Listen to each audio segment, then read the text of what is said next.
Uh, what's up, your boy for another reaction? In today's video, we have Stop Having Fun, a history of executive celebration by Set the Edge.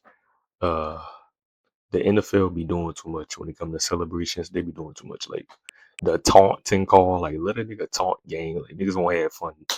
Phone call, salsa, shuffle, high step, headstand, spike, dunk, ass, ass, ass, Yeah, they're a little wildin' for that one, I ain't gonna lie. ass. Hi, my name is Grub Dickman, and I was the NFL's longtime executive viceroy of player excitement. For my entire career, I fought and clawed to preserve Shit, there go a bunch of ass right there. Three niggas bent over in the screen. one universal truth. The NFL is a serious organization meant for What the fuck? serious people. What, Back what the hell was that? This nigga Rogers was the naked, my NFL nigga. is What is you censoring? The fuck? a serious organization meant for serious people. Back in the early days, we didn't even have the word But how did them niggas play football with them helmets fire? Like, them niggas was out there playing rugby. Like, that shit, bro. celebration. That's literally the shit they be wearing in rugby, my nigga. You scored a touchdown, you kind of stood there like you didn't know what to do with your hands, and some guy in the stands would stand up and clap. That's how you knew you did something good. But as football grew more and more popular, the players and fans both realized that when the goal line got crossed, someone should probably react. The obvious first thought was, just huck the ball into the crowd. So I banned that in 1964 with the help of my friend, former commissioner Pete Rozelle, or as I called him, Alvin. So a year later in 1965, Homer Jones of the Giants had an idea. Instead of throwing the ball up, he threw the ball down. And while his technique needed a lot of refinement, he had unknowingly just created the first named touchdown celebration of all time, the spike. The college football world outlawed the spike incredibly, impressively quickly, but What? the joy policing game would change forever in I 1969 banned that shit because he was black. That nigga was black. when Houston's Elmo Wright caught a pass, high-stepped past his defender, and just kept high-stepping into the end zone and after in this burst of excitement. Some called it the birth of the modern touchdown dance, others were horrified. There was no place for individuality in a dignified, militaristic team effort like football. You gotta play the game the right way. I mean, we're talking about the 1960s American South here. The backlash was racism. But please keep in mind that none of this applies to me. Keep Alabama white. So, I was always in it for the right reasons. I actually, it's funny you asked me that. I have a ton of black friends. Elmo would be the first to bring dancing into the NFL, but a shift was happening generally. This corruption that was favoring fun over business. In fact, it was turning fun into business. The AFL merger brought double the teams with double the colors. Billy White Shoes Johnson was turning punt returns into appointment television. Butch Johnson was doing this thing called the California Quake, and it was gang. This nigga doing a thug shake. excuse me. By the early 80s, we were entirely off the rails. Damn near the entire Washington Redskins offense was freeze-frame high-fiving in the end zone. And you want to know what they called themselves? Do you want to take a guess? The Fun Bunch. Break it up, you fucking cornballs. But the Fun Bunch were not alone. Even defenders were starting to celebrate. Over on the Jets, Mark Gastineau practically started the sack dance. I started the sack dance. Yeah, Mark, I just said that. It was too much. You get that, right? It was too much. So in 1984, I got back together with Alvin, and we made a few new rules. Rule 12, Section 2, Article 14, any prolonged, excessive, or premeditated celebration by individual players or groups of players will be construed as unsportsmanlike conduct. Note, spontaneous expressions of exuberance will be permitted. This was only The No Fun League. a 5-yard penalty back in those days, but this rule was just about restoring control to our men in uniform, the referees. Godspeed, gentlemen. Now let those beautiful yellow hummingbirds fly. Amazing. It was a play pass with a double post. See the players doing their celebration. That's called the bob and weave. For whatever reason, they mostly didn't, though. I handed those dumb as rocks zebras almost limitless power, and they hardly even thought to abuse it. So we saw even more named celebrations crop up in the years to come. Ernest Givens with the electric slide, Ickey Woods with the Ickey Shuffle, the first Lambeau Leap in 1993, Terrell Davis with the Mile High Salute, Jamal Anderson with the Dirty Bird, the Rams were doing the Bob and Weave. But you gotta understand that all this celebration business, it's a slippery slope. First, you let the kids do the Ickey Shuffle because See how the black people started it? it seems harmless, and before you know it, they're doing this shit in your driveway.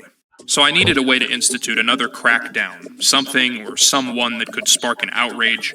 I mean, maybe I could say they were dangerous. Gus Farrat sprained his neck headbutting a concrete wall, but everyone kind of just agreed that was a stupid-ass thing to do. I was beginning to lose hope, until, like a shooting star, he appeared. The master. Just marvel at how effortlessly he pisses everyone off. The man is not a winner. He is just an attention whore.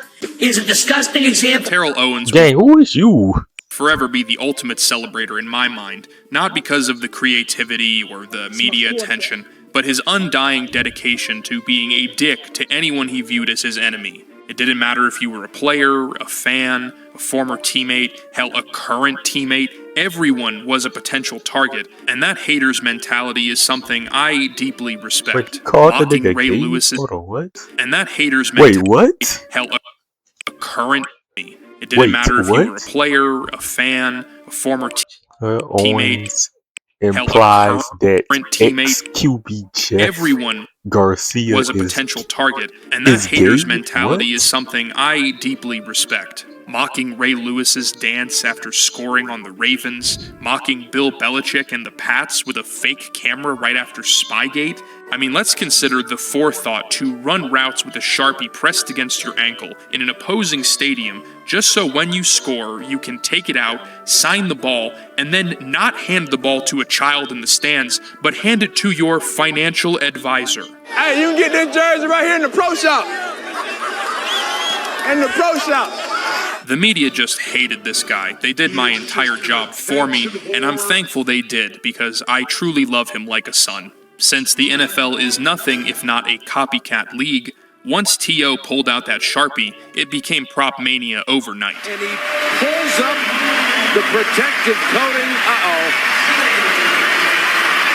There's a new one. And it's 7-0 Bengals. And Chad says, please don't find me again. We did find him, obviously. And since that was more than all the ammunition we needed, the following season we were able to triple the excessive celebration penalty for any extracurricular activity deemed flamboyant.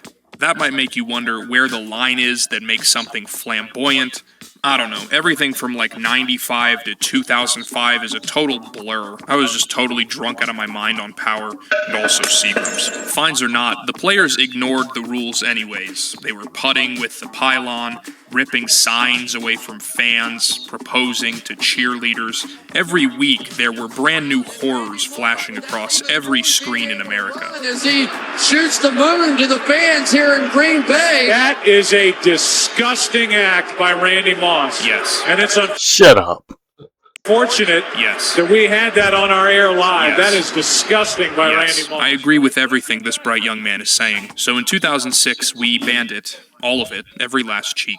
No more celebrating with any props, including the ball itself. No celebrating on the ground either. And the officials had the right to tell you to stop celebrating whenever they want. Literal fun police. And that's what the fans called us, the No Fun League. We had a brand new commissioner that was going to help us clean up our image, more fines, more flags. It was magnificent. I won. The fans and the NFL's entertainment value lost majorly. But come on, look at this. Look at how much better this is. A defiant few like your T.O.'s, your Steve Smiths, Chad Johnsons, they kept the touchdown celebration alive. Chad Johnson literally set aside hundreds of thousands of dollars before every season to prepare for all the fines he was going to get slapped with. You know, Chad really screwed up the whole policing game because ultimately he cared way more about being entertaining to the fans than the money he was losing. I never stopped. Yeah. Because I don't think he understood during that time I'm having fun and playing the game the way I felt it should be played. Sure. For a moment there, one beautiful moment, we were close to erasing celebrations. But today there is more celebrating than ever before, and it is all the fault of this man, this two-timing piece of work. Despite his very public support of my wonderful policies, Raj turned out to be a spineless fraud who never cared about protecting the sanctity of the league. He was too busy getting blasted by 3,300 public controversies and getting owned by Tom Brady over the most stupid shit imaginable. When social media started turning celebrations into free marketing for the league, it rapidly reached a point where these two acts were simultaneously being punished by one hand of the NFL, while the other hand was working to promote them. In other words, we were hypocrites, laughingstocks. All the work I'd done, the countless years of work, thrown away for whatever this is. Juju, bro. He wanted to make the game more fun, ultimately. Fans wanted it. We had that no fun league stuff. And to me, let him do it. Yeah. You know, let him have a good time. When I got word before the 2017 season that Raj was throwing in the towel and writing this cute little letter to fans about how excited he was to loosen all the celebration rules, it was a regrettable incident. Roll in and undo my life's legacy. I will not stand aside while you sodomize. On top of rolling back all the regulations of the beautiful No Fun League, group celebrations made a comeback in a massive way. Duck, duck, goose, hide and go seek, bank robbery, all of these things. And they even had the nerve to add a Celebration of the Year award into the very next honors ceremony.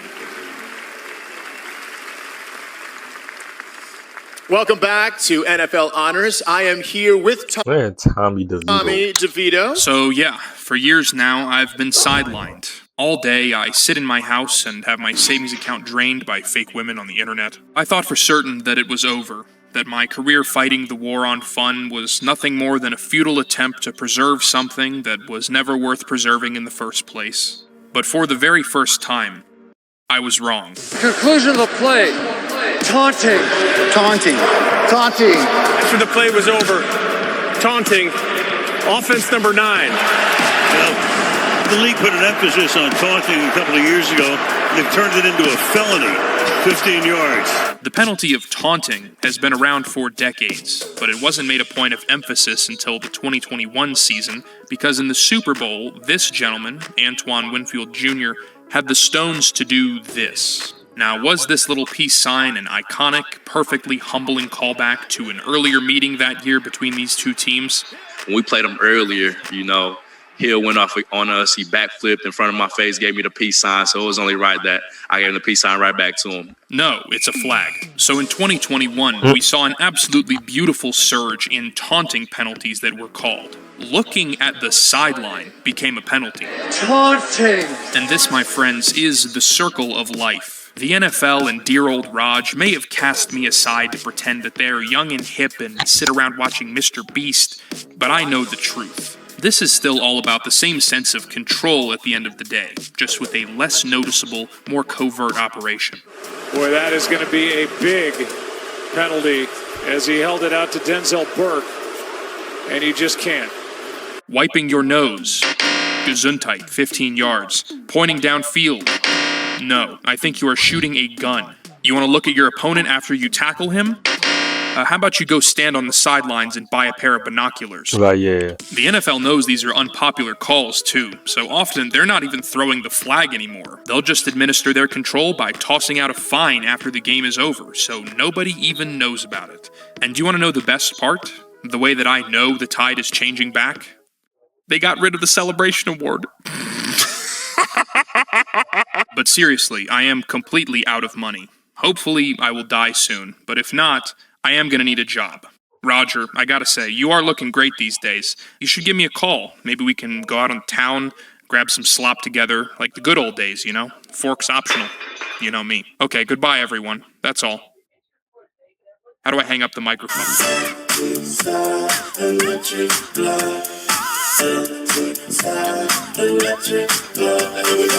Nigga, that was T.O. What the fuck, gang? Make sure to come subscribe and deuces, my nigga. The No Fun League. Yeah, they going back to what they used to be. Have you ever just seen just horror? No gun pointing signs and no nothing, gang. Yeah. Shit cook.